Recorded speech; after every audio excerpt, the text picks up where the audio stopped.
From December 1st to December 24th, I will be posting daily videos. Each day, I will be making a different quilt block with you guys. I will get up, walk the dog, get myself a cup of tea, and pick a quilt block.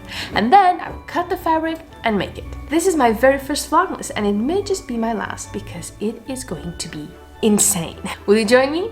Then don't forget to tap the notification bell to make sure you do not miss out on any of the videos. I think I'm ready to start. Are you? Now let's get some color in the sample quilt with this cross strip quilt block. It's a stash buster and perfect for those scraps of fabric you've been keeping to use on the perfect project.